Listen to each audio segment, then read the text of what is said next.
This is the book of Ephesians, chapter 5, verse 15 to 16. It says, "See then that ye walk circumspectly, not as fools, but as wise, redeeming the time, because the days are evil." Barakatah Yahweh, Barakatah Yahweh Shai, Barakatah Yahweh, Barakatah Yahweh Shai, Barakatah Yahweh, Barakatah Yahweh Shai, Call Haloimla, Abanawa, Yahweh, Bahashem, Yahweh Shai, Bahashem, Rachak Wadash, the water Yahweh, Bahashem, Yahweh Shai, for giving me the spirit to do this lesson, Lord willing, is edifying. I want to give double honors to the apostles, the elders, the great millstone, who rule well and teach sound doctrine. Okay, who are the leaders of the nation of Israel today. And Kazakh Shalom to you men out there pushing this word and making your bodies a living sacrifice in these last days to wake up the elect, man. Alright? And Shalom to the Israelite foreigners who look like the heathen nations, who are scattered abroad, who come from the seed line of Abraham, Isaac, and Jacob. Okay? Who look like the heathen nations, but their spirit resonates with this message. Alright, Romans 8 and 16. And I'm going to read Ephesians 5 and 16 again. And then we're going to get right into it. I got a queue of videos. Probably won't get into all of them. Alright. But, I got them queued up. You can see the topics that it's dealing with. Alright, it's dealing with the economy, man. Alright. And we know that the economies across the world are doing what, man? Alright, they're going through turmoil, man. Alright, so I'm gonna grab this scripture again, then we're gonna get into it. It says, "See then that ye walk circumspectly." Alright, and when that word circumspectly, it means to look around. That's where you get the word circum, which means around, and spectly means to look. Okay. It says, "See then that ye walk circumspectly," right? Carefully, right? Not as fools, right? Because the Lord has woken us up. Okay, He has given us the spirit of understanding of what's going on in the world right now. All right. It says, "Not as fools, but as wise, redeeming the time, because the days are evil." Man. Okay, we are evil days. The days are evil, and evil means bad times, man. Okay, Eve means time. Vil means what? Bad, man. That's where you get the word villain from, right? All right, so we gonna get right into it. It says protest in the part. It says Sri Lanka. Okay, we gonna get into it. I ain't really gotta speak much. If the spirit allowed me to speak on it, then I'll speak on it. 24 hours, Sri Lankans have experienced a massive hike in fuel prices, seen a new cabinet sworn in, and heard promises of constitutional reform. The catalyst for all this? The country's worst ever economic crisis since independence in 1948. A crisis that's left Sri Lankans short of medicines, fuel, electricity, and above all, food. The country is running out of foreign exchange to pay for these essential imports. The blame for most of this is falling on economic mismanagement by the government of President Gotabaya Rajapaksa. He's resisted calls to resign, and on Monday he appointed... And these videos are not being made for any monetary gain, okay? Just want to say that it's for educational purposes only. The new cabinet. This is what he told them. I believe we should have gone to the International Monetary Fund much earlier. And the International Monetary Fund was set up by these bankers. Okay, you can look it up yourself. Okay, it was created after World War II to help out all the poor nations. Okay, as well as the World Bank. Okay, and that's what's really controlling the world, man. These bankers, man. And these bankers are causing these turmoils and these uprisings, man. They're because this world is a debt based. This whole world is in a debt based society, man. Okay, scriptures say, I get it.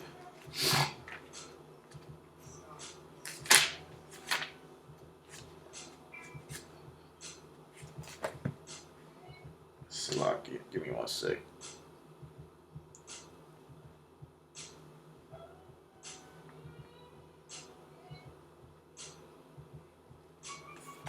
This is Proverbs 22:7. It says, "The rich ruleth over the poor," right? "And the borrower is servant to the lender." Okay, and that's what's going on, man. The society is being ruled over by the rich. Okay, and the rich don't care about they don't care about the poor, man. They're all they worry about is fulfilling their belly, man. All right, let's get into it. විශ්වාසක. ඒ වගේම Not providing agrochemicals to farmers is also a mistake. We will now give fertilizer to our farmers once again. අපි ඒව නැවත People are suffering because of the economic crisis, මේ ආර්ථික අර්බුදය and I deeply regret it. ගැටලු Now, that reference to farming, just one of a series of missteps by the president's administration. DW correspondent Manira Chaudhary was in Sri Lanka to get a sense of the other government measures that prompted this countrywide crisis. Facing acute economic distress and the wrath of its people, the Sri Lankan government finds itself in a tough spot. The country has built up excessive debt and has run out of the money needed to provide its people with essential commodities. But how did such a situation come about? Economist Ganeshan Vignaraja says the government's policies did not yield the growth they hoped for. Over the past few years, Sri Lanka has borrowed heavily for investing in infrastructure development such as ports, roads, railways, and other types of projects. These projects have been relatively low return and has imposed a cost on the country. Vignaraja adds that the pandemic and Russia's war in Ukraine have worsened the blow, but the policy missteps by the current government are what really pushed Sri Lanka over the edge. He says their biggest mistake was the far-reaching tax cuts implemented in 2019, depriving the government budget of sizable revenue. He also points to their ill-fated attempt to rapidly switch from chemical to organic fertilizers. This had a negative impact on food production and also productivity, which fell in agriculture and is partly responsible for the present food shortages that we have. Ordinary Sri Lankans are the ones suffering now. Soaring food prices. See, this is suffer. The ordinary people, the poor are suffering, man. Okay, these people, when I say these people, I mean these billionaires and trillionaires. They don't have to worry about anything, man. Okay, they're all good. They own lots of farmland. Okay, they own all the cattle. Okay, this is an attack on the poor, man. Cause what they want to follow through with the Georgia Guidestones, right?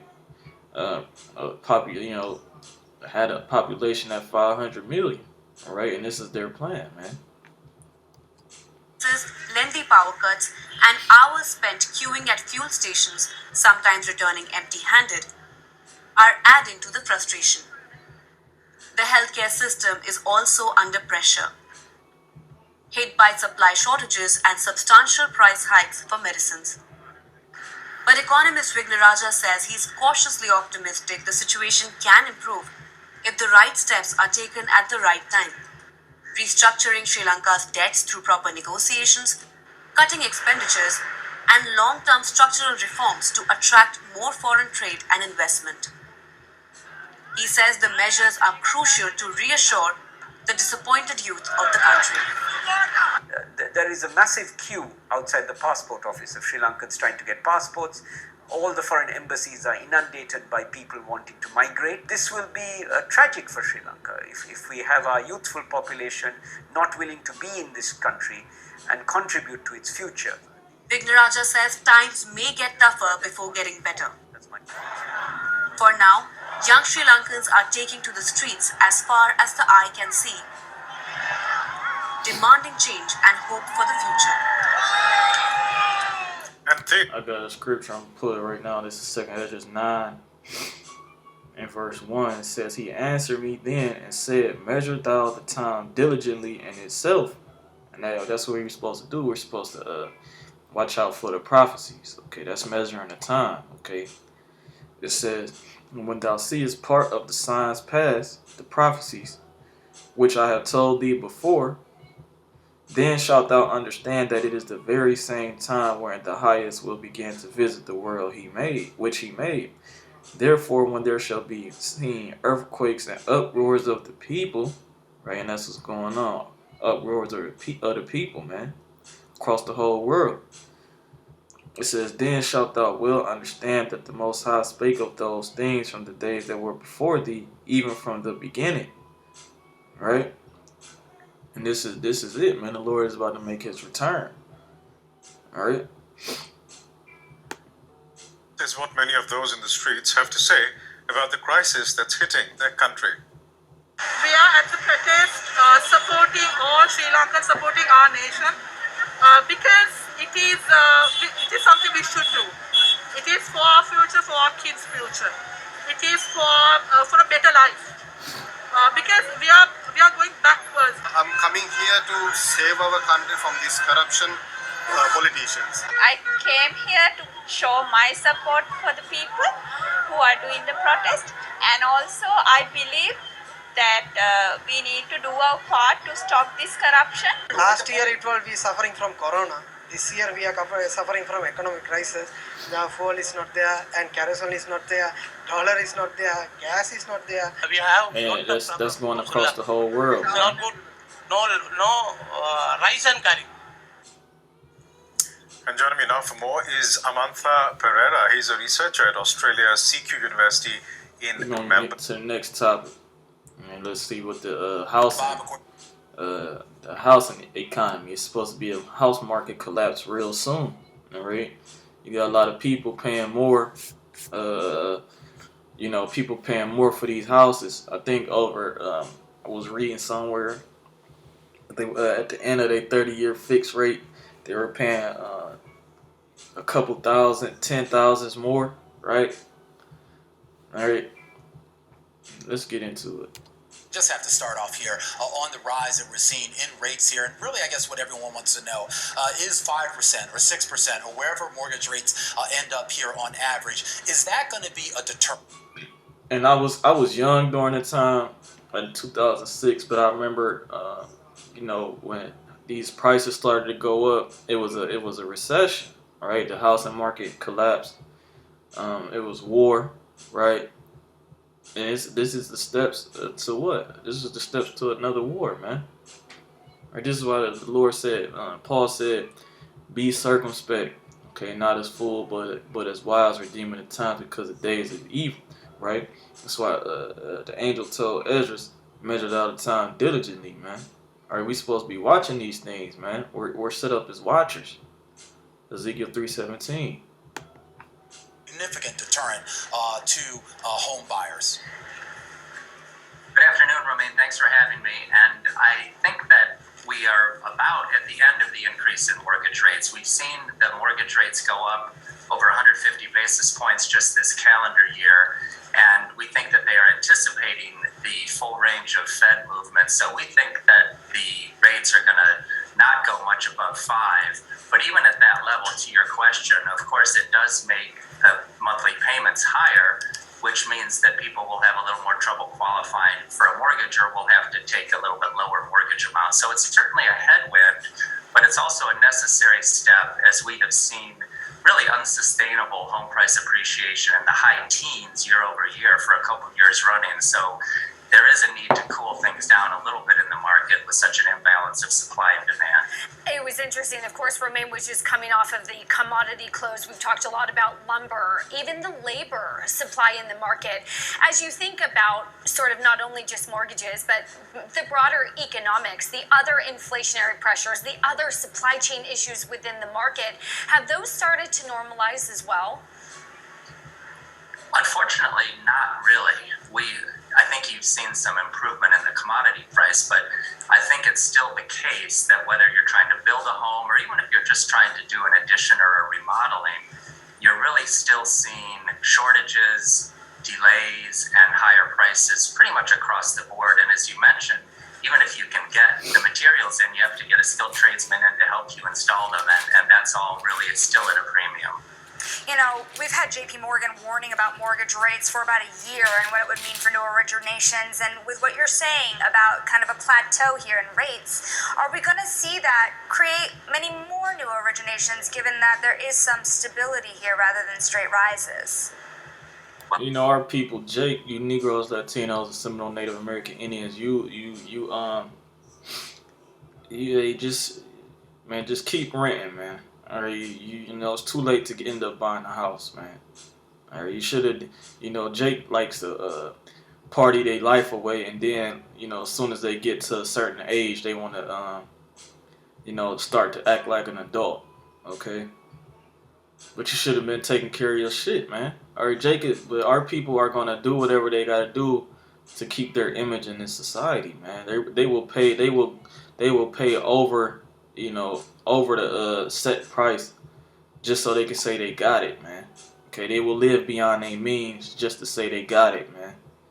All right, and our people are gonna they trust in this society, man.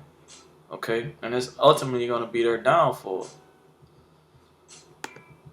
This is a little bit of the best of times and the worst of times in the mortgage world because we're coming off a record year of $4 trillion in originations, and while we're going to see a 35% drop, we think that'll still leave us at about 2.6 trillion, which is the fourth highest on record. So, of course, the difference is the refinances are going away or dropping by about 2/3, while purchases are actually going to be up about 4%. So there is still this great demand for housing, and while there's, of course, an inventory problem, one reason that people see so few homes on the market is because they get snapped up so quickly. So it doesn't mean transactions aren't occurring.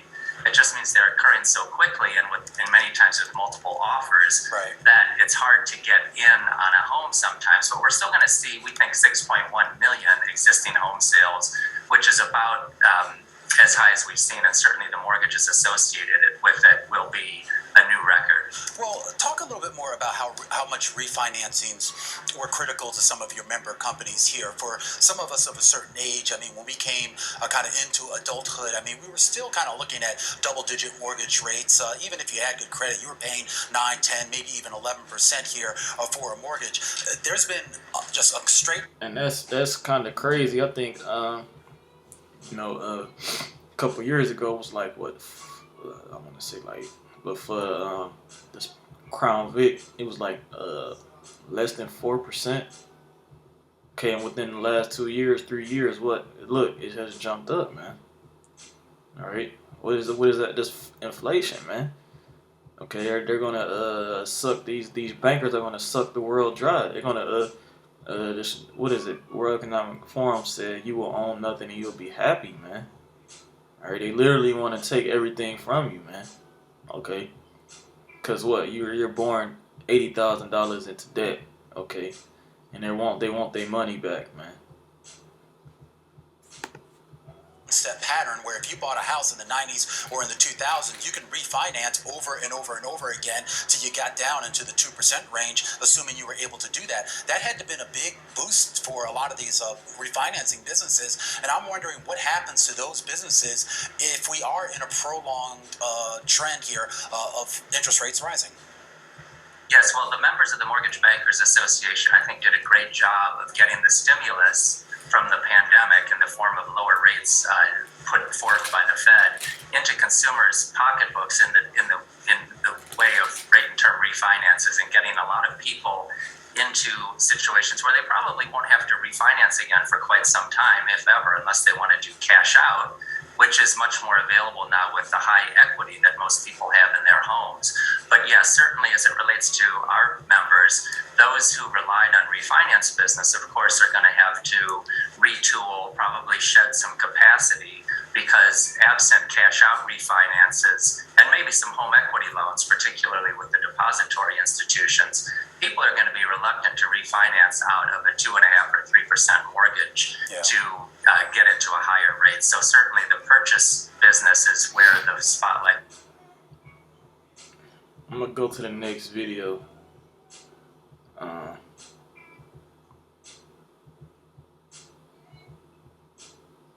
Let's see what this is. Okay, because this is all these homeowners that's renting out these houses, man. They, ever since this Crown Vic thing, they had the rent moratorium, and they have not really received their full pay, man. And that's gonna hey man, these people are gonna flip shit, man. It's like your family keep putting, you laying money to your family, say your brother, and you every time you see him, he say, yeah, I got you, I'm gonna take care of you, and you never receive it after so long. At a certain point, you get fed up, man, and you take matters into your own hands, man, and that's what's gonna happen. And it's a lot of renters that's been evicted, man, that they're not talking about. There's been millions and millions of evictions, and they've not been talking about it on the news, man. All right.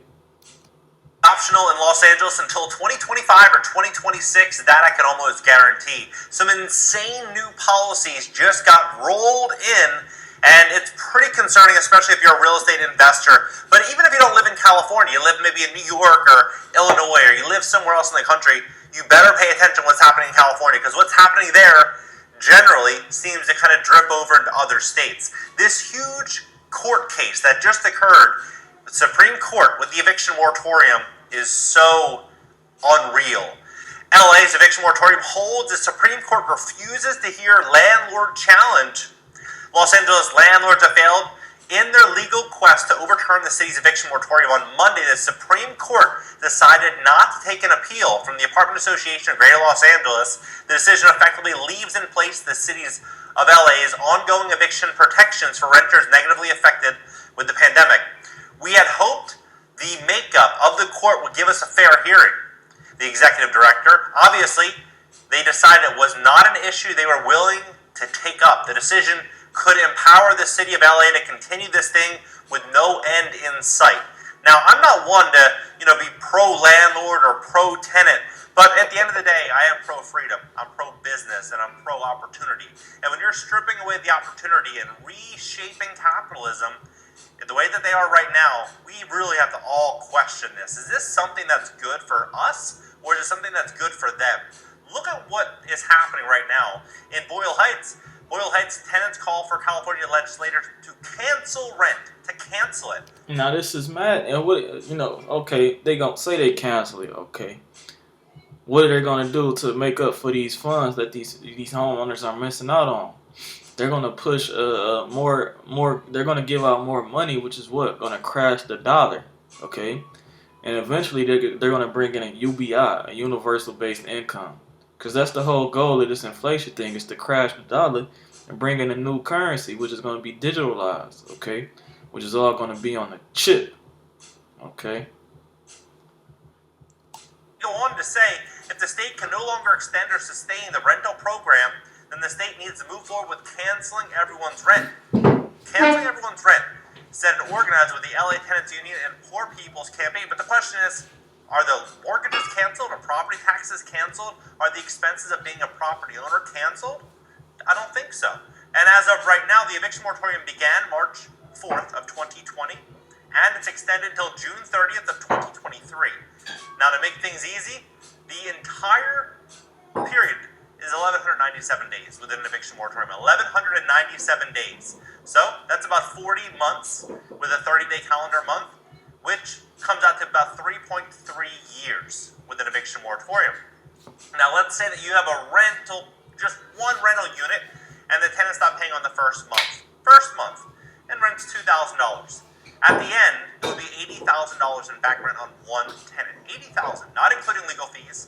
And June 30th, 2023, that is when there's going to be, you guessed it, 678,000 landlords trying to evict a tenant. So you could only imagine that you probably wouldn't get a tenant out until 2025, incurring $110,000, $120,000 in losses per single rental unit, per one unit, right?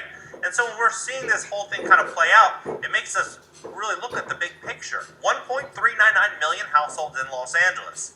and you have 678,000 total units. Now, if you factor in just single-family homes and you take that out of the equation, you have to understand the true depth of this. With even factoring in households, it's half of the entire city. Half of the entire city, and most of which are not rental units. They're simply owner-occupied dwellings. Now, over 2/3 of Los Angeles rentals are now owned by speculative investment vehicles. 2/3. What do we all think will happen when mom-and-pop landlords get crushed with an eviction moratorium continuing to get extended and extended?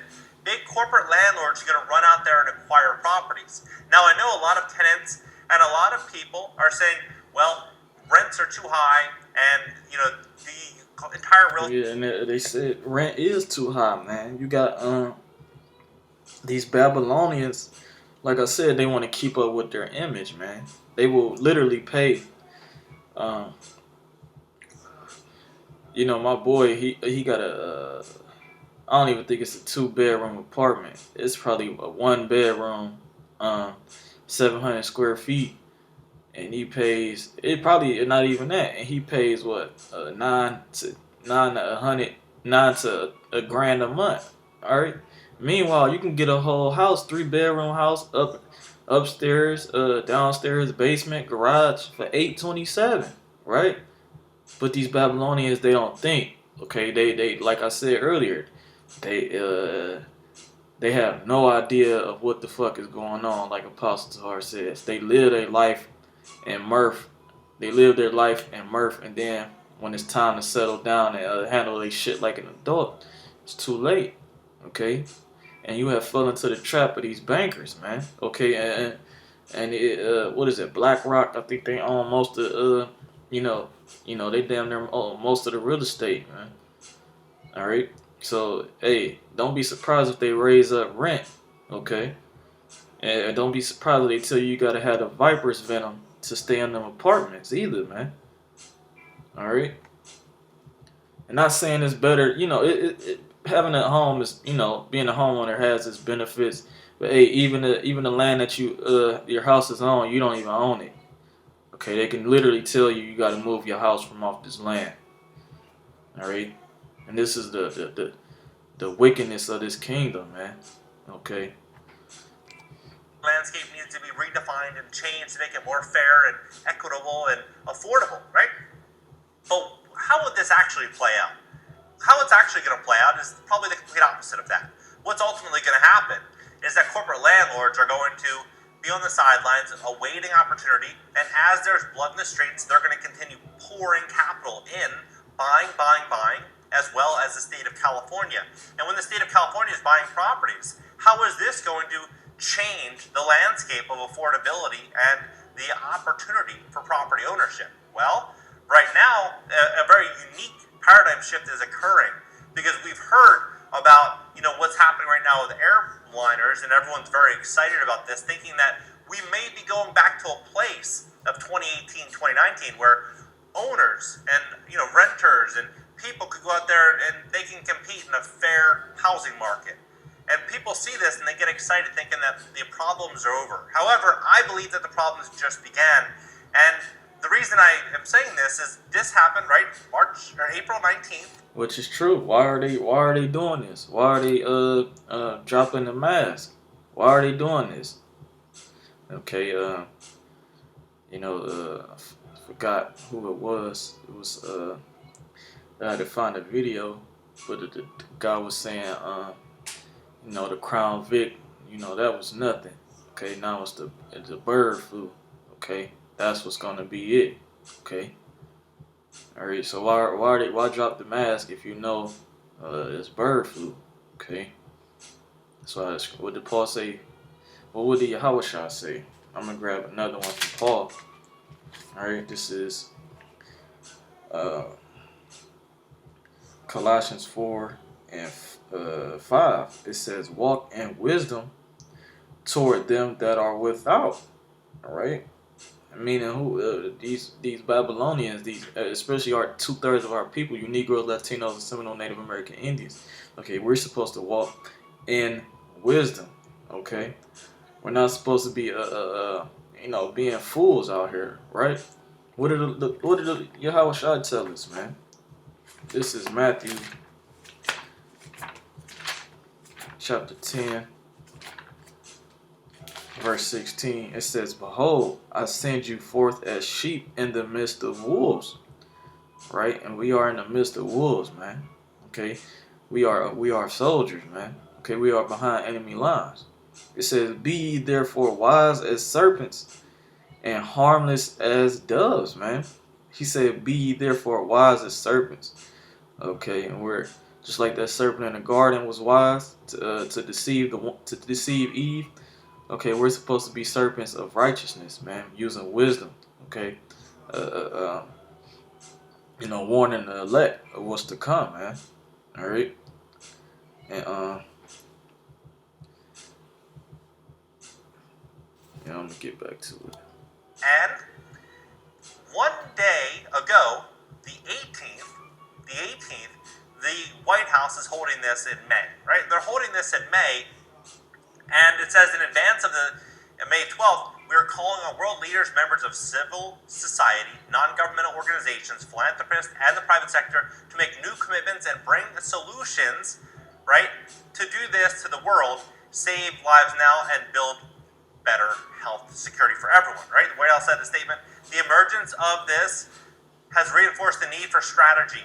So, how are we going to have this situation where everyone's excited thinking that everything's over, and then this comes out, right, a day before, and then they're now doing this in California. Well, right now in China, you can see all this madness here.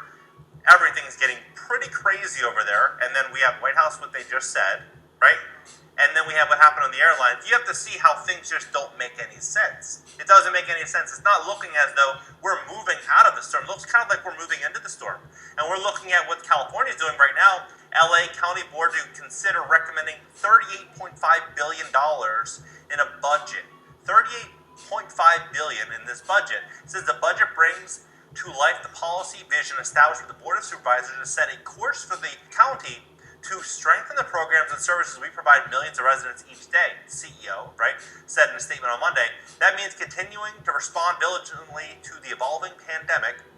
And this came out today, April 19th, and driving major changes to how we deliver services. It's a dynamic time. The LA County recommended spending time intended to reflect that. And so they are intending, it says the proposal foresees a positive economic outlook for the county, with property tax revenues expected to grow by 6%, and sales tax revenue estimated to increase by nearly 8%. Again, these are estimates. However, Davenport, who said the county is cautiously optimistic, warned the challenges of uncertainties, including inflation, labor negotiations, and continuing impacts of this litigation, an unstable geopolitical climate affecting gas prices in global markets. And this is how they're spending money. This is what's happening right now. Generally, the budget recommendation is divided into about $13 billion for public health, right? $9.6 billion for public assistance, $9.5 billion for public protections, and $5.7 billion for general services and other costs, $737 million for recreation and culture, right? So these two, the public protection, $9.5 billion, and public assistance, these could almost be categorized as one, which would be about $19 billion. $19 billion. And when we look at this new proposition here that's called Proposition Measure H, this Proposition H, well, California is using these funds to build 6,000 units to combat homelessness. They're not just building. I've listened to a segment with Newsom. They're acquiring. They purchased these properties primarily from mom and pop landlords. 6,000 units. And they go on to say that Newsom's administration planned to take it even further. To expand the program, California will spend $5.8 billion of state and federal funds over the next 2 years and create an estimated 42,000 housing units. 42,000 housing units. Now, what I think is ultimately happening here is I think that the real estate landscape in California is being shifted away from owner-operators, from mom-and-pop landlords, from renters that want to go out there and buy their first properties into corporate hands and the state. That's ultimately what's happening. Los Angeles is the worst place ever to become a landlord. It's a beautiful place to live. It's an absolutely amazing place to live and to spend time. But to actually own rental properties, the state, corporate landlords, they have the upper hand. This is getting really, really concerning because we're going We're to gonna see. get to the next If you've video. ever been to Los Angeles, you know. The IMF, okay? It's not There's been a lot of talk about the IMF, okay? Let's see what they're talking about. They control the monetary, what is that? Give me 1 second. I know they control the dollar. How do I say it? I'm gonna look it up.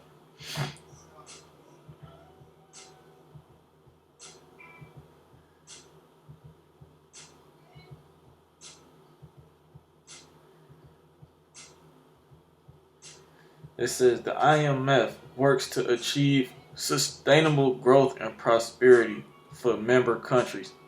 It does so by supporting economic policies that promote financial stability and monetary cooperation, which are essential to increase productivity, job creation, and economic well-being. Okay? And this is what the IMF is all about, man. Okay, they're all about the money, man. These bankers, man. Okay, this was all established after what? World War II. Okay, and they most of the IMF money is goes to I think it's Ukraine, um, Japan, Germany, and America.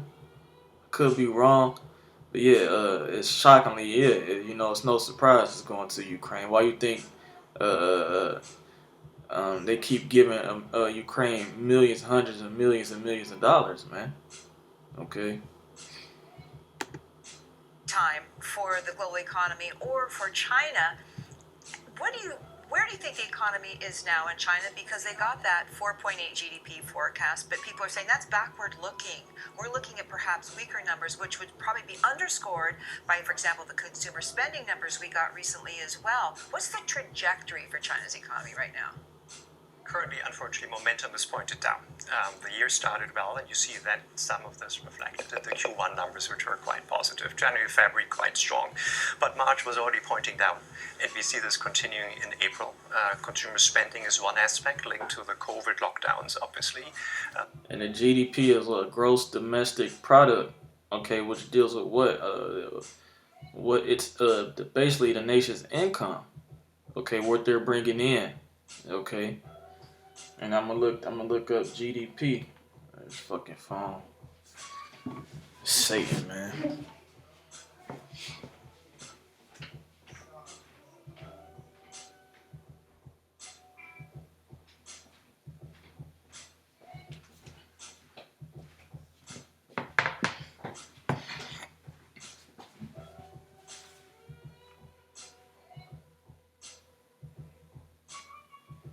Now let's look up the GDP. GDP is the gross domestic product. The gross domestic product is a monetary measure of the market value of all the final goods and services produced in a specific time period by countries. Okay, see, so these countries are losing money.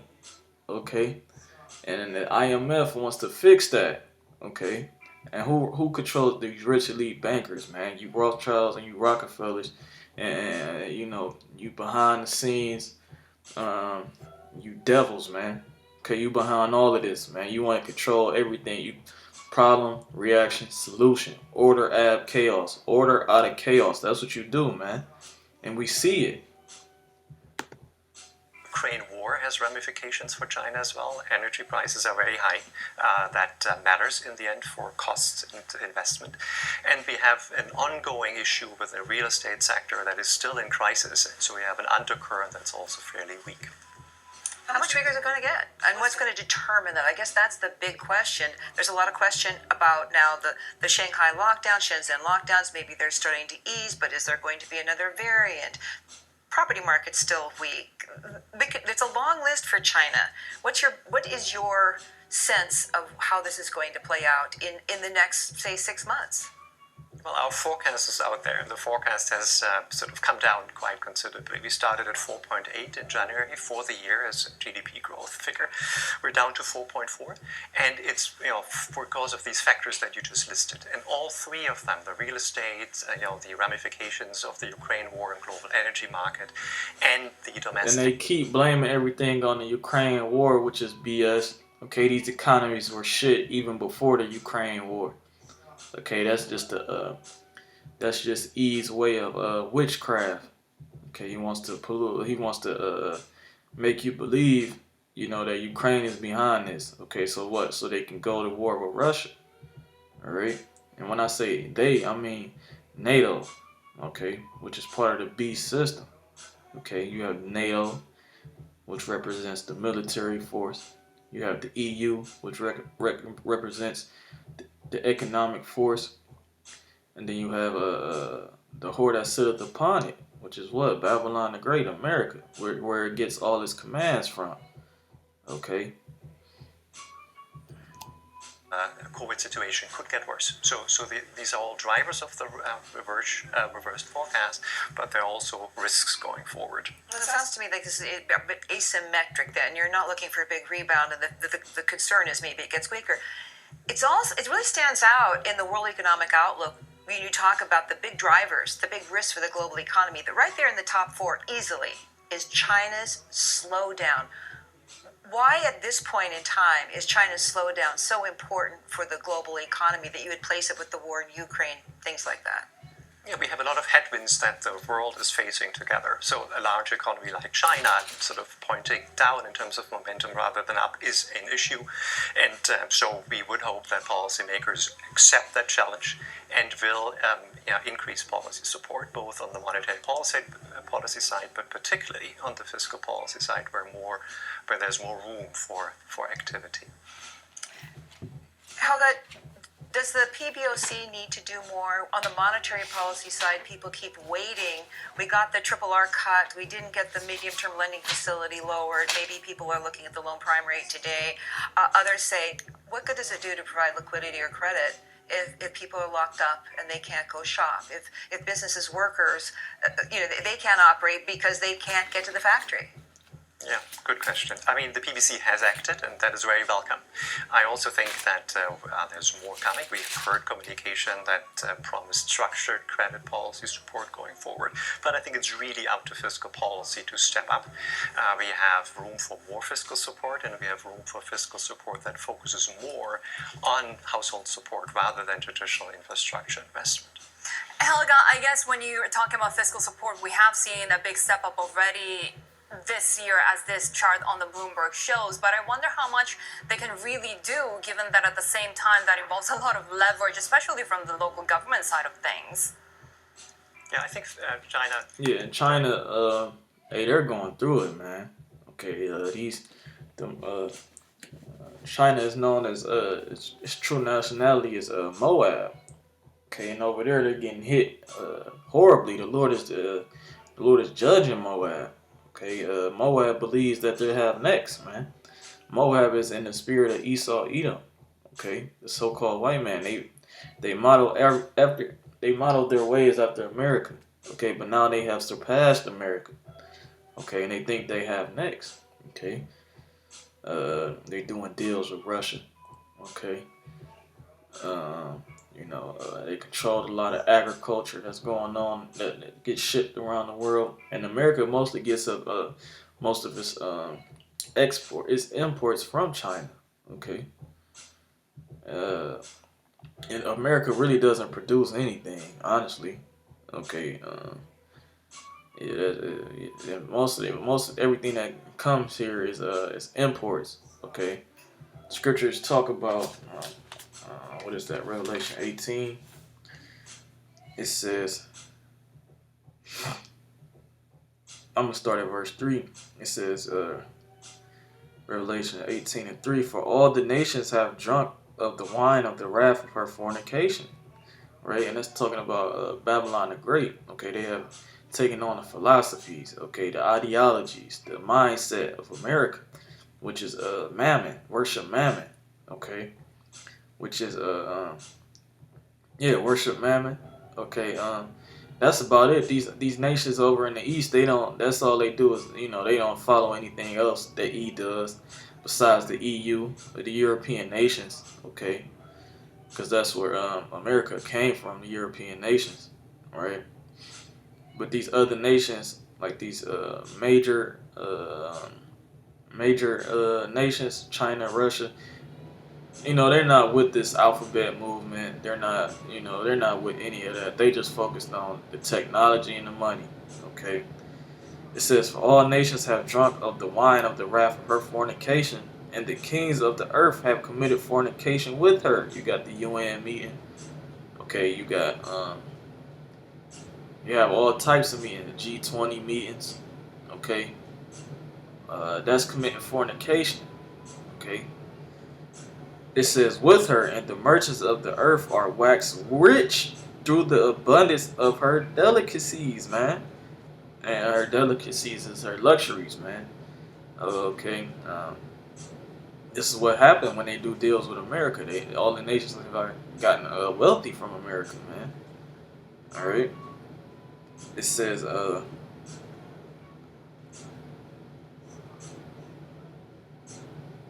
this was basically, I'm gonna read from verse 9. It says, "And the kings of the earth who have committed fornication and lived deliciously with her," right? Lived luxuriously. Okay, these nations have came up off of America. Okay, it says, "Shall bewail her," right? Shall bewail her, which means what? Weep. Okay, "and lament for her when they shall see the smoke of her burning," because America is going to be destroyed by thermonuclear fire. Okay, even the nations that they have agreements with, like the NATO and the EU, are gonna turn against America, man.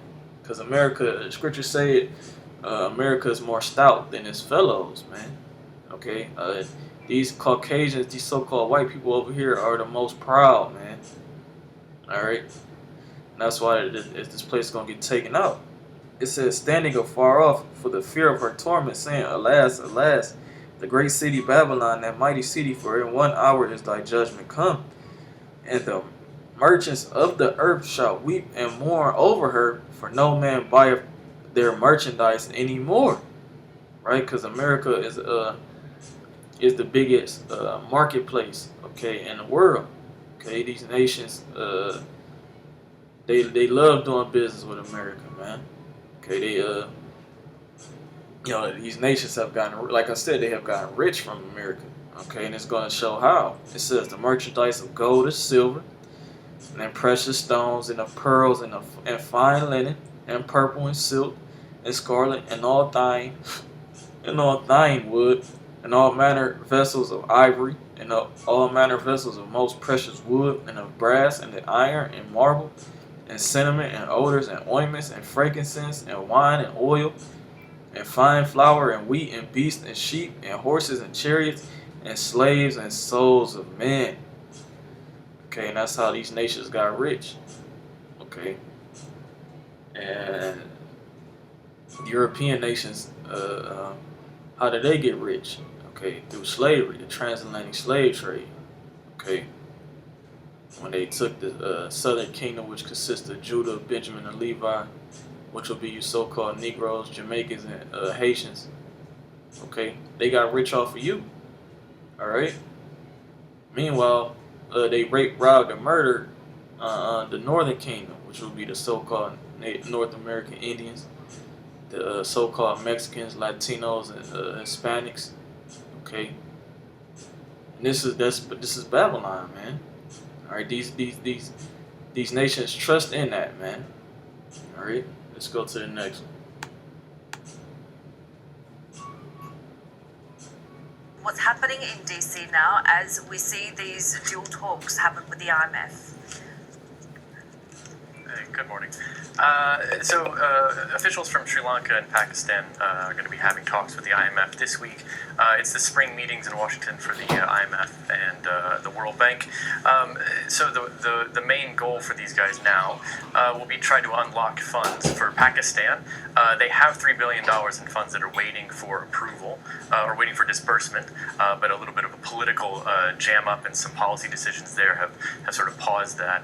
Sri Lanka's in a much scarier position right now. They've had a worsening economic crisis. The finance minister recently said they need $4 billion in funds, and they're in Washington now to try to work on some sort of agreement to get something flowing to help them get more imports of essential goods and start servicing debt. Many investors are warning that Pakistan is not really that much far off from what could happen to them as compared to Sri Lanka and their problems. So what are we seeing in terms of Pakistan's measures in order to get more funding from the IMF? It's a really good point. You know, they're in the same neighborhood. They've got the first and second worst inflation in Asia. They're both dealing with dwindling foreign reserves and higher prices and shortage of goods. Pakistan's in a slightly better situation. Like I said, they've already got an agreement with the IMF. The thing is, Imran Khan, before he was voted out, had decided to cut fuel prices, which was kind of going against the spirit of the deal they had, or probably even the terms of the deal they had with the IMF, which would require sort of a fiscal discipline priorities. And now his successor, Sharif, has come in and hasn't really taken any steps to get them back on the fiscal track. He left prices unchanged for fuel, and he's recently announced higher minimum wages and some pension programs that are going to sort of strain the budget and might raise some eyebrows for the IMF when they try to get this remaining $3 billion. Welcome to the Money GPS. You came here. All right. And the scriptures say, the scriptures compare, I think, what is it, Tyre?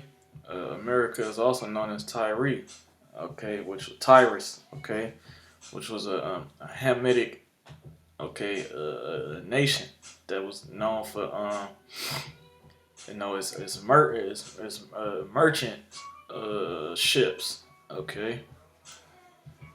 I'm trying to find the scripture, but I think you can get that in Ezekiel 27. All right.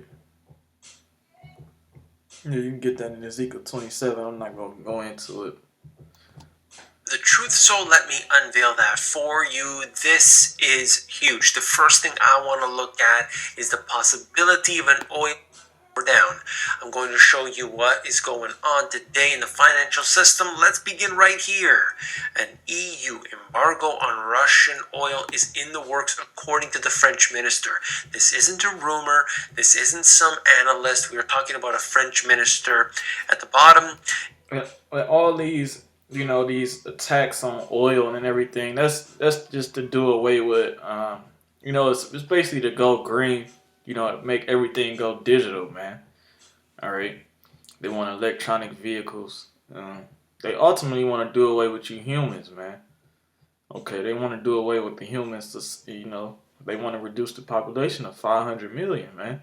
Everything else is going to be robots, man. All right. This is E. Okay, that's that man in the suit and tie right there. That's an Edomite. Okay, a self-proclaimed white man. All right. Who is ruling the world right now? it says basically they want to get an embargo on Russian oil at the European Union level.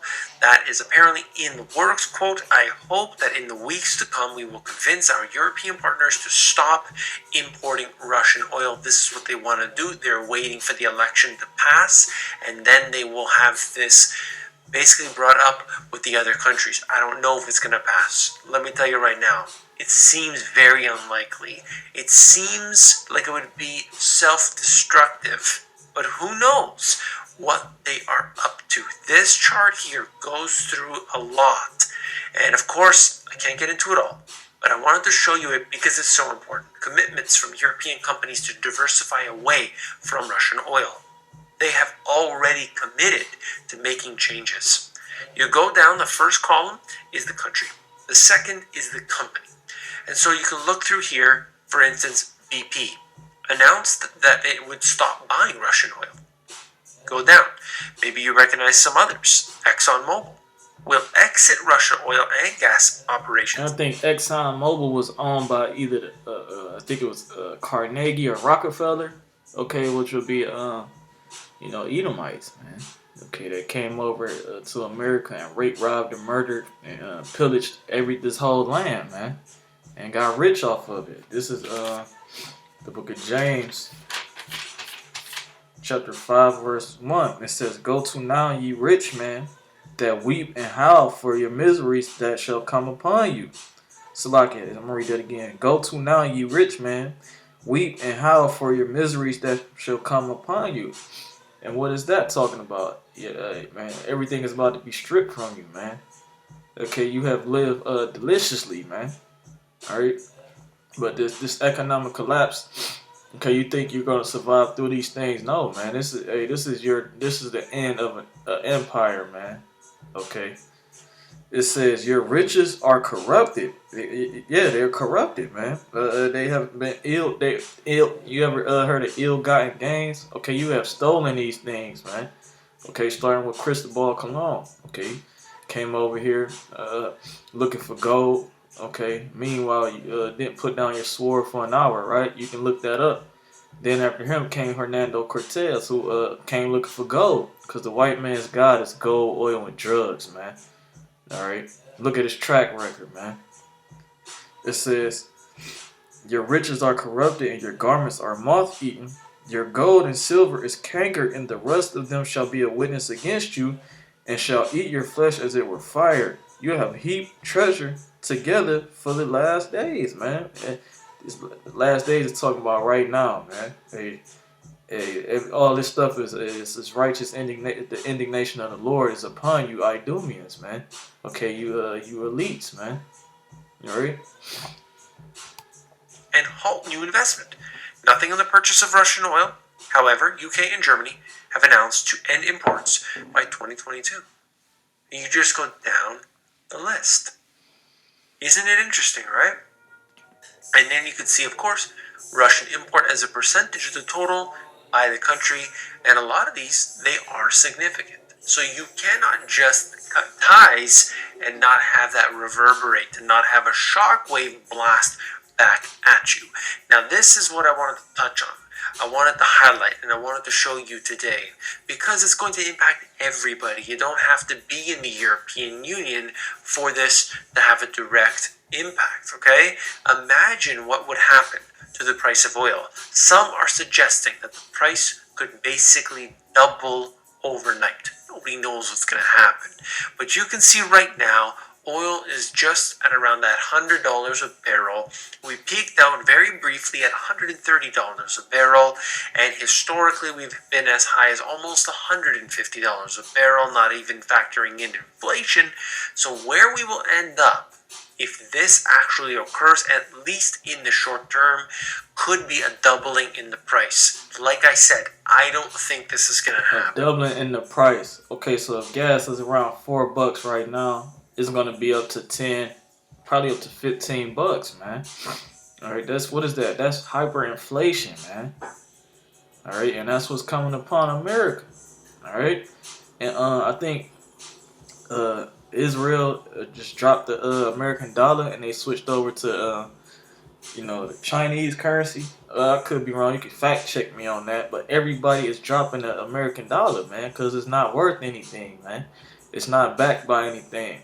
Okay, it used to be until Nixon switched it over.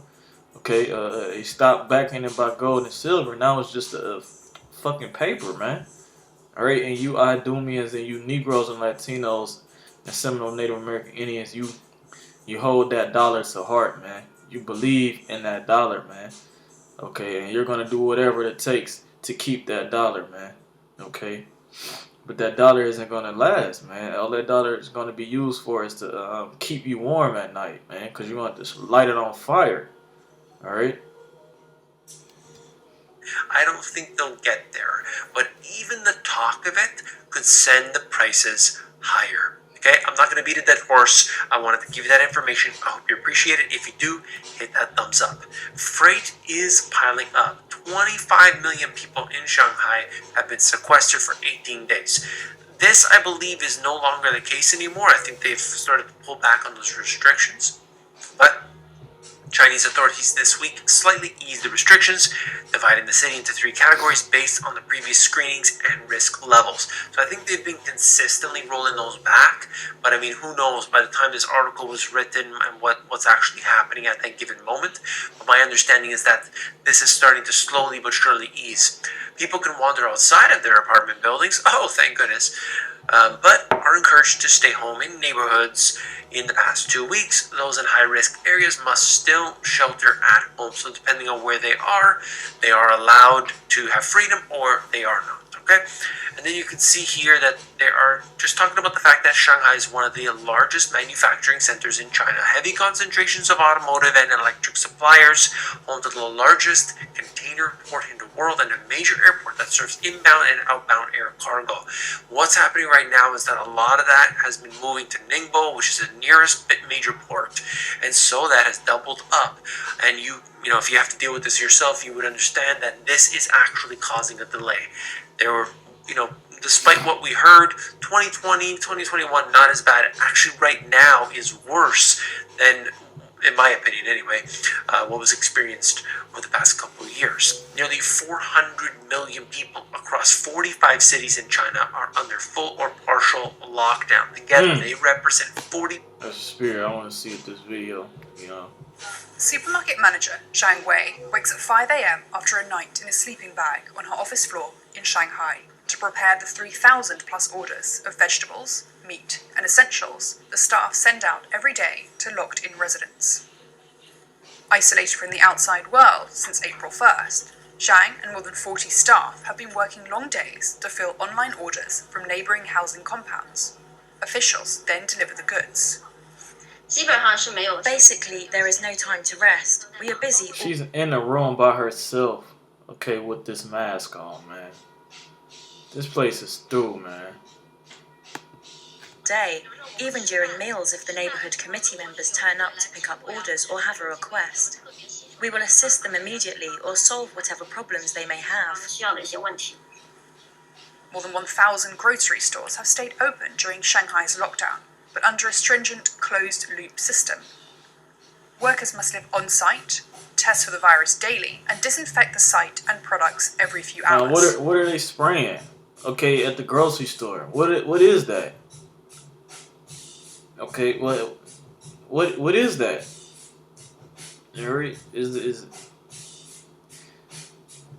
You see, this is why we have to watch, man. Okay, we don't know what the hell that is, man. Alright? Yeah. I'm gonna just keep playing. This is madness, man. It's straight out of a movie.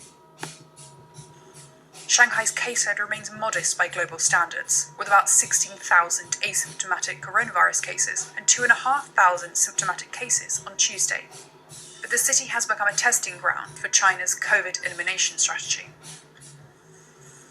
Zhang is determined to keep going, despite the long days. First of all, I will definitely stay in. See what this is talking about, Sri Lanka, okay? You're in Washington. We know you were in meetings today, and I think the world kind of wants to know, where do you stand now in your talks with creditors? Let's start there. And, what groups have been formed? Who's going to lead restructuring talks? But what is the response? It says IMF aid will take 6 months. Okay, what? So, 6 months? Okay, why? Because they want they want the society to come to a complete halt. Okay, why? So the IMF can come in there and take complete control. Okay, 6 months. We see what you're doing, E, man. We see it, man. All right, I assume you've had some of these talks right here in Washington, D.C. the last couple of days. Yes, basically, thank you for having me. Basically, our talks have been centered around restructuring and along with that too. You see, Babylon has a strong influence on the world, man. Shave-faced, suit and tie. Where did he get that from? He got that from America. Okay? America runs the world, man. Okay, Job 9:24. The earth is given into the hand of the wicked, man. Okay? the earth is modeled after Esau Edom, man. These people trust in this devil, man. They believe he is God, man. For a proper program with the IMF. So IMF program requires debt restructuring when they come to the finding that debt is not sustainable any longer. So creditors, some of them or a couple of them have reached out, and wherever they are, we are willing to meet them. But these are all early days. We have just announced about a week ago, and now we are in the process of appointing those financial and legal advisors. Once that comes, we'd formally look into that. Yes. So in terms of there's so many different people who attend, certainly finance ministers, and these are sort of potential bilateral kind of agreements you could make. Are you having those kinds of discussions? Could you tell us, even give us any idea of who you might be speaking with and hoping to move forward? Yeah, definitely. Actually, I've already spoken to Madam Sitaraman, the Indian Finance Minister. We have had very good discussion on that. And apart from that, I've met some Treasury officials from the U.S. Treasury Department of Treasury, as well as from the State Department. Let's see what Dabu talking about. This is Dabu 7. We have a serious situation in this country in terms of food processing plants getting destroyed by fire. And you can see here just on the list I have on the screen. This is one too many to just be a coincidence. You can see here, meat processing facility taken out. A meat company taken out. Another beef plant taken out, all in different areas. Nebraska to Alabama. You can see here's one in Alabama. Tyson Poultry, hit by a fire. Fire shuts down the Hot Pocket plant in Jonesboro. Wisconsin River Meats gets hit by a fire. Fire destroys Deli Star meat plant in St. Clair. Explosion in a fire. At the potato chip plant, fire causes $100,000 in damages at a San Antonio food processing plant. It goes on and on and on. It's just what you can fit here in one image to see. There's something massive happening here. Some saying that it's an engineered collapse of all of this. We know for sure there's something big going on, and there has been. The powers that be orchestrating all of this for control. It started with the ports, the congestion on the West Coast, which we still have not received our packages we've been waiting on for 2 years. Then it shifted gears, and now we find ourselves sitting right here, where they're going back and saying that everything that's happening with China at its ports are also going to affect us here. When they look at everything being shipped out of their ports, there's a massive downturn in terms of freight. Here in America, they're saying that everyone's just leaning on their credit card more and more to survive. And that's facts, man. Hey, a lot of people are leaning on it, man. They're not. Prices are going up. Okay, everything is going up. Some people dipping into their retirement, their 401k pension. Okay, they're gonna suck people's pockets dry, man. Okay, why? So they can force you to depend on them. Okay, and you're gonna have to go to Eve for all things, man. That's one of the curses. Deuteronomy 28. Okay, you shall go to for your enemy and one of all things, right? But the elect not gonna do it. Okay, the Lord, this is it, man. All right. They are going to get tapped out here soon, and people are not going to have anything to fall back on. I'm going to leave some links that break down exactly what the stimulus money did for people. It hurt a whole lot more people than it helped. And I will continue to update with information as I come across it. But this is no joke here in terms of all these places getting... Meanwhile, look at this. Now they've launched and refocused their campaign to seize new territory in eastern Ukraine. $800 million. Okay. Just Google and see how much he has sent over to Ukraine. Okay, just Google and see how much, man. Okay, enough to fix that, where he could fix the American economy, man. Alright, but he likes to deal in unnecessary matters. Okay, that what's going on in Ukraine has nothing to do with you. Okay, if your own people say that, man. Okay, but they don't want to go over there. Okay, but you have your own things to worry about, man. You have to fix up your own house You know, you have to worry about your own house before you go worrying about other matters, man. All right. We're in a critical window now of time where that they're going to set the stage. And sending money, that's an act of war, man. That's an attack. Okay, and Russia sees that. That's why they're not stopping.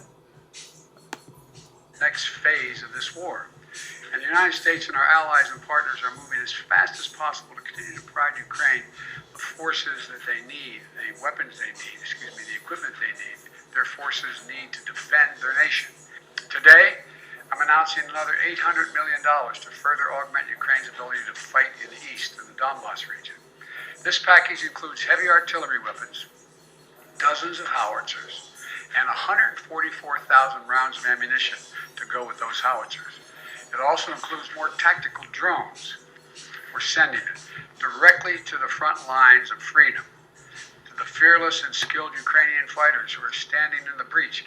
But you got to admit, must be amazed at the courage of this country, the resolve that they're showing. Not just their military, but the average citizen, men and women, young men, young women as well. It's, the sustained and coordinated support of the international This is community, madness, bro. led and facilitated by the United This States. is the devil, man. It's a Let's significant. finish out with this, man. Russia's war in Ukraine is having a major impact on food supply, both in and outside of the country. The United Nations Food and Agriculture Organization is sounding the alarm. It says 1/3 of Ukraine's crops may be lost this year. That's about the amount of last year's wheat crop that could go unharvested. A similar amount of corn and sunflower is likely to go unplanted this spring. That's because much of Corn and sunflower, right? Ukraine is a big producer of wheat, corn, and cooking oil. Okay.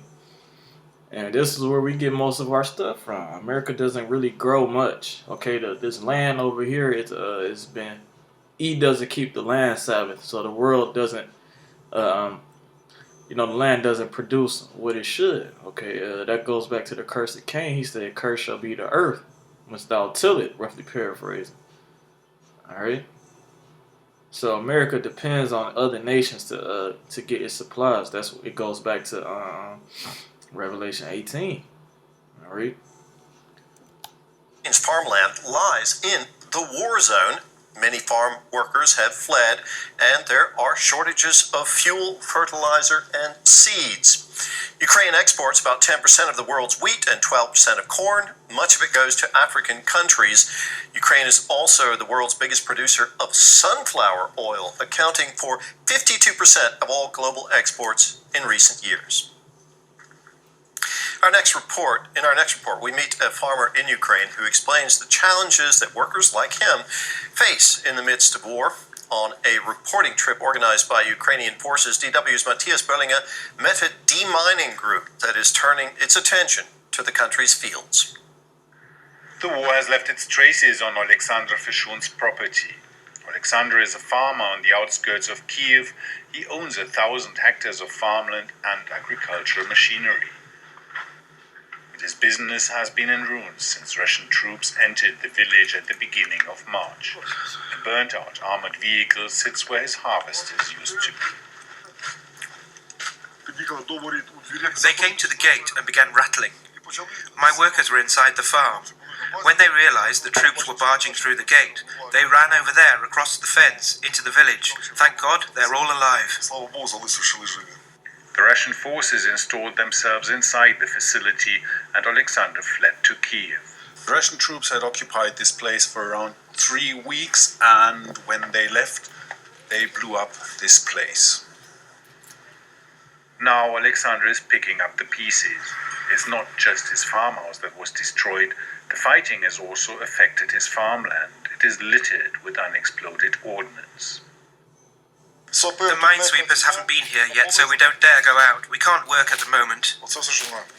Demining brigades are out and about, but for now they're establishing the damage. They haven't even started demining agricultural land. For this year's harvest, it might be too late. The sowing season is nearing its end. And the military administration has little hope they will be able to help in time.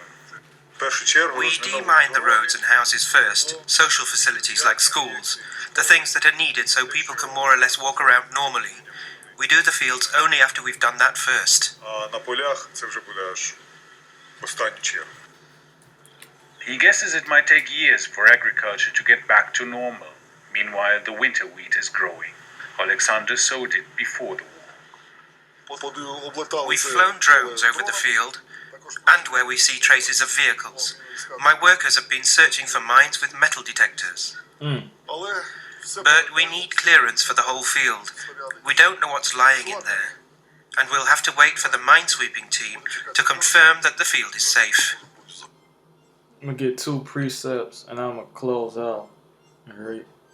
This is 2nd Esdras chapter 6 and verse 22. And suddenly shall the sown places appear unsown, the full storehouses shall suddenly be found empty, and they're slowly but surely they're being found empty, man. Okay, you go to the grocery store, they're trying to make the shelves look full by what is it called, front facing. Okay,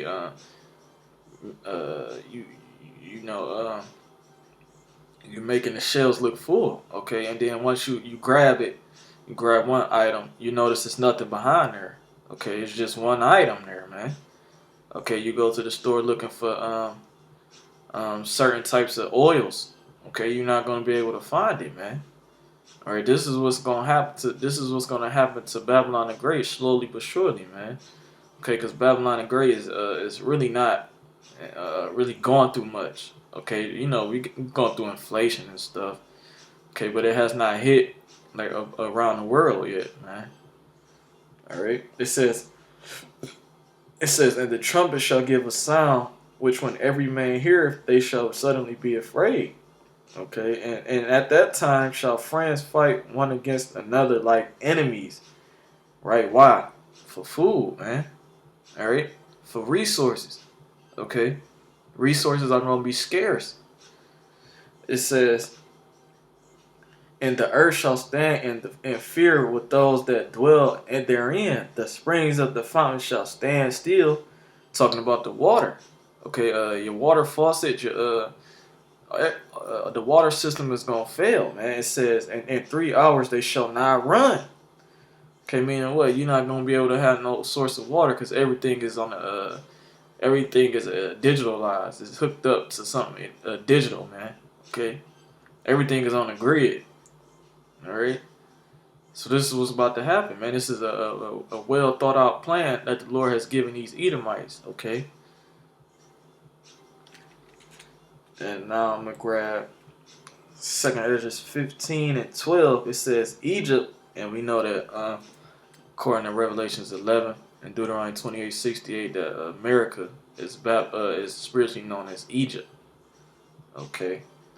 It says, Egypt shall mourn, and the foundation of it shall be smitten with the plague and punishment that the Most High shall bring upon it. They that till the ground shall mourn, for their seed shall fail through the blasting and hail and with the fearful constellation. All right, so it's real, there's not going to be people out there to till the land, grow crop. No, man. Okay, people are going to take powers into their own hands, man. Right, this is the time we're in, a time like no other. It is even a time of Jacob's trouble. But what do you say? He shall be saved out of it, man. It says, woe to the world and them that dwell therein, for the sword and their destruction draweth nigh. And one people shall stand up to fight against another, and swords in their hands. Why? Because of resources, man. Okay? Because of resources. I forgot what scripture that is, but it's in the book of Sirach. It says oil, wine, I forgot what else, but I could be butchering it. But it said these things are made for men. Okay, but the ungodly, I forgot what it is. You can leave it in the comment section. But yeah, man, people are gonna be searching for these things, man. All right, but they're not gonna find it. All right. It says, for there shall be sedition, right? And sedition means uprising among men and invading one another. It's going to be a lot of breaking and entering. Your next door neighbor is gonna break into your house while you're gone. Okay, your mother, your father might come over and break in. All right, it's about to be a hell of a time, man. All right. It says, "They shall not regard their kings nor princes, and the course of their actions shall stand in their power." Shall stand in their power, man. Right? Because people gonna take matters into their own hands, man. Right? It says, "A man shall desire to go into the city and shall not be able," because this uproar and sedition among men, okay, it's gonna bring in what? Martial law. Okay, so what is that gonna do? It's gonna stop you from traveling, man. You see what's going on in Shanghai right now? That's coming to America, Babylon the Great, man. It says, "For because of their pride, the city shall be troubled, the houses shall be destroyed, and man shall be afraid." Okay, "a man shall have no pity upon his neighbor, but shall destroy their houses with the sword, and spoil their goods because of the lack of bread and for great tribulation," man. And that's what's coming, man. All right. The Lord says, "Word does not go out void," man. This is all prophecy, man. This is the end of Esau's world, man. Or this is the judgment is upon the world, man. All right. So if you're a black, Hispanic, or Seminole, Native American, Indian, I suggest you repent, man. All right, because the Lord is about to pull His hand back, and He's about to judge the earth, man. Okay, it should be mass death is coming upon the earth, famine. Yeah, let me get that.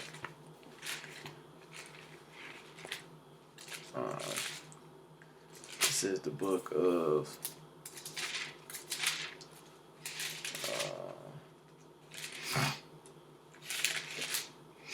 Shalakia.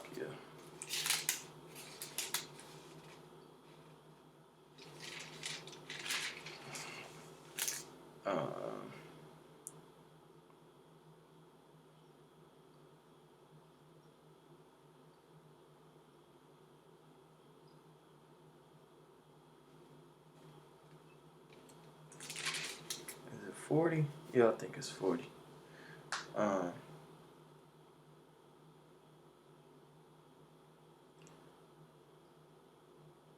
Okay, yes. Sirach chapter 40, verse 9 says, "Death and bloodshed, strife and sword, calamities, famine, tribulation, and the scourge, these things are created for the wicked." Right? These things that's coming upon the earth are created for the wicked. And we know that the wicked is Esau, Edom, so-called white man, and 2/3 of our people, these so-called Negroes, Latinos, Seminole, Native American Indians. Okay, you are the wicked. Okay. It says, "Death and bloodshed, strife and sword, calamities and famine, tribulation and the scourge. These things are created for the wicked, and for their sakes came the flood." Right? And I'm gonna get some more Salakia. Cause Jake, the liquor's gonna make it out of these things, man. But I'm under that number. It says,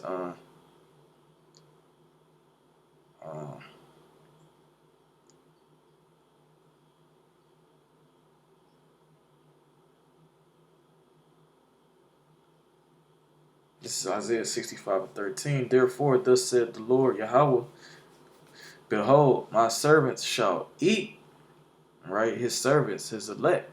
Okay, you got the 144,000. Then you got the 1/3, the men, women, and children that believe on the name of the Lord. It says, "My servants shall eat, but ye shall be hungry." You people who don't call on the name, who didn't repent, okay, you're going to be hungry. It says, "Behold, my servants shall drink, but ye shall be thirsty. Behold, my servants shall rejoice, but ye shall be ashamed. Behold, my servants shall sing for joy of heart, but ye shall cry for sorrow of heart, and shall howl for vexation of spirit," man.